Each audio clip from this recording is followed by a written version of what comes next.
Oh, hi. Didn't expect to see you in here. Don't mind him, he's just very determined in his work.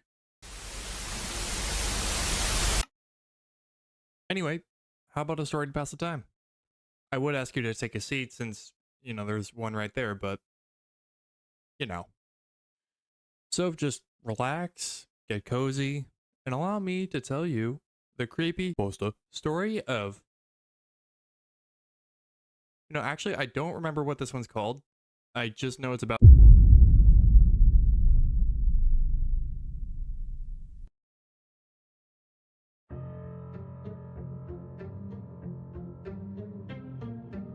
Things were fucked up from the beginning. A woman named Carol dials 911 and claims that somebody's inside her house. We go investigate, searching the place inch by inch, but find nothing. Usually, this could easily be explained away. The mind of an older person living alone eventually starts deteriorating. The onset of dementia and other mental issues start to take a toll on their lives. Quite sad, really. However, this woman is only 24. In other words, the probability of this all being inside her head is extremely unlikely. She also seemed to be terribly distraught by this whole situation. Why would she be acting? We leave her place and tell her to contact us if she sees anything again. I mean, we couldn't really do anything at that point. We were somewhat surprised when we got another call from her the very next day. We drive down there and search the house again. We find nothing. Again. Problem is, the house seems different this time. Almost as if there was some subtle detail that made it a separate place from the one we were in yesterday. My partner, Beck, says that he noticed it as well, but doesn't quite understand what's wrong. We decide not to say anything about this as we tell Carol that we came up with nothing. However, she tells us to stay. I recorded him, she says. She takes out her phone and tells us to watch the video that she's pulled up. It was footage of her in the house. She's running around, breathing frantic. And then we see him. A large figure covered head to toe in what appears to be a black bodysuit. He lumbers towards the camera as Carol screams and ducks into her room, locking it from the inside. There's a few bangs on the door before we can hear footsteps walking away. We don't know how to react to this footage, but we try anyways. We come to the conclusion that the man must have left once Carol got behind the door. However, the front door was locked when we came, and Carol told us that she hadn't left the room. Did he also have the keys to her house? That would explain a lot, but it also made the situation a lot worse. We decide to keep an eye on our house for the night. We're discreet, parking about a block down the road in an unmarked car. We're both fully awake, ready to go as soon as we see some sketchy shit. At around 2 AM, we see somebody walking across the road towards her house. However, it isn't the man. It's Carol herself. Beck and I must have had the same look on our faces. What the fuck? We get out of the car and make our way over there, knocking hard on the front door. However, nobody answers. We can see lights flicking on and off intermittently, but we're not sure what that's supposed to mean. Was she trying to tell us to leave? We get a call from dispatch a few moments later. They're telling us that Carol has called 911 again, saying that there are now multiple people in their house. They ask if we need backup. We say yes. Without another moment of hesitation, we force the door open and barge in. The living room lights still flicker on and off, but we see the light switch and nobody is touching it. We call out for Carol, but nobody responds. In fact, the place is dead quiet. I can see the neighboring houses starting to turn on their lights from the commotion. We rush up the stairs and start sweeping each room. But there's nothing. Once again, we search the place inch by inch. But nothing is in here, not even Carol, who we clearly saw enter a few moments earlier. As I pace around in petrified confusion, Beck speaks up. There's rooms here that shouldn't be. What the hell are you talking about? I ask in response.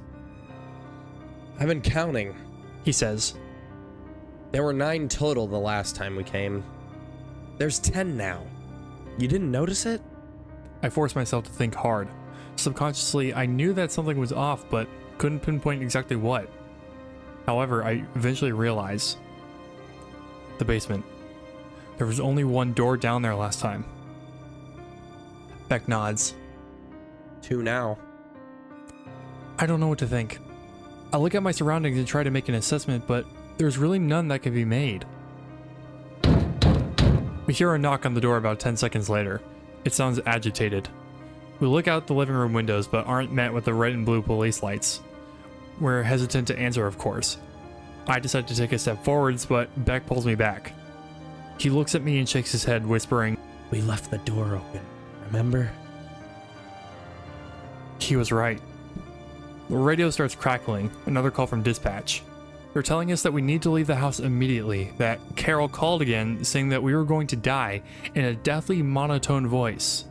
The knocking has stopped, but we can hear footsteps in the basement. Something is in here with us. We decided that this was enough. We needed to get the fuck out of here. As we start descending the steps, we hear a voice coming from the kitchen. Carol comes out, blocking our path to the door. She looks detached with blank, beady eyes staring right at us. Did you find him? She asks, without any semblance of emotion in her voice. I think he might be in the basement. Why don't you go check?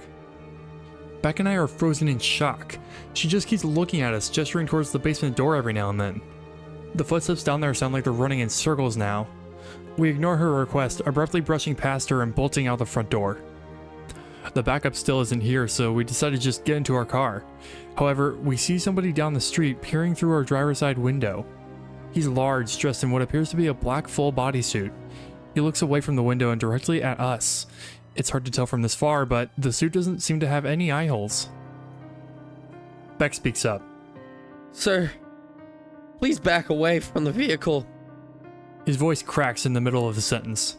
He's terrified. As soon as Beck stops talking, the figure starts running towards us. It's fast, too fast. In the time that it takes for us to pull up our guns, we've realized that it's actually moved past us into the house. We waste no more time running into the car, locking the doors, and waiting until backup arrives.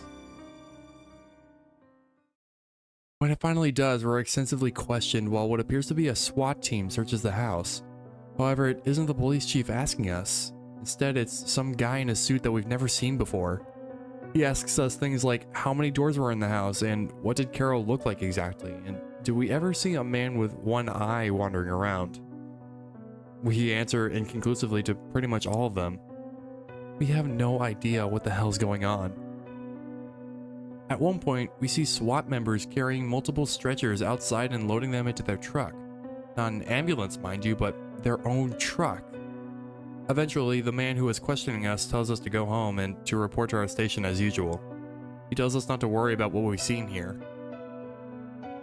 I don't know how he expects us to do that.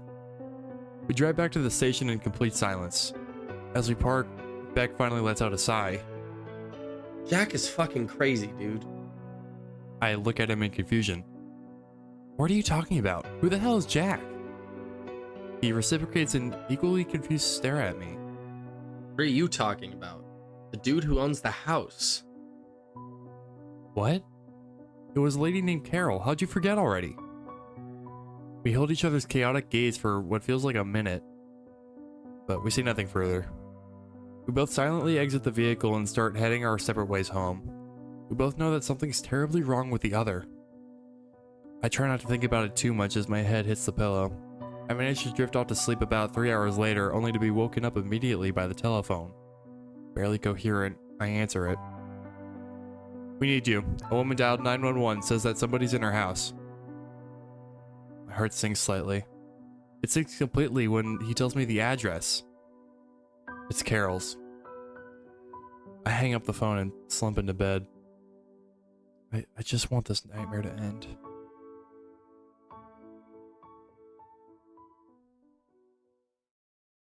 Hey, hope you liked tonight's story. This is one that I absolutely loved adapting beginning to end for as long as it took. I really want to apologize for a lack of uploads this past month. I've been really busy, but I won't lie when I say I've also procrastinated a little. As a way to make up for it, here's a blooper reel of me and my friends goofing around.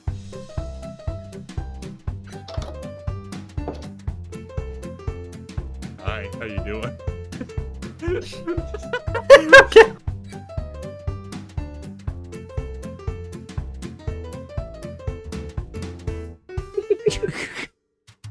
Okay.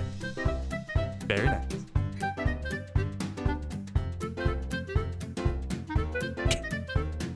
Done. Okay.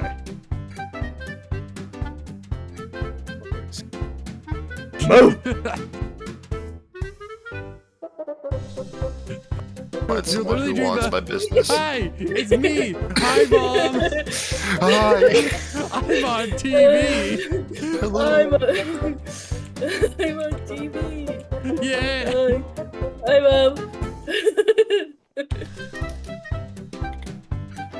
What's the? God damn it.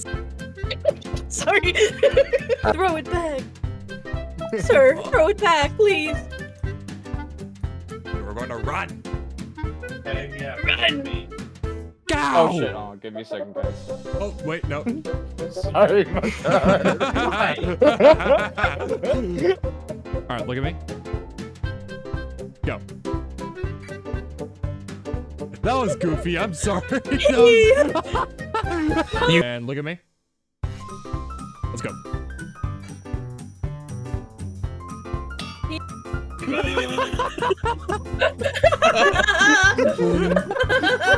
You knew it was coming.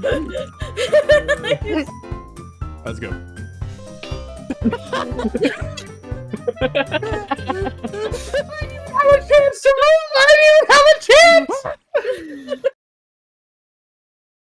Again, I really want to apologize for the inactivity.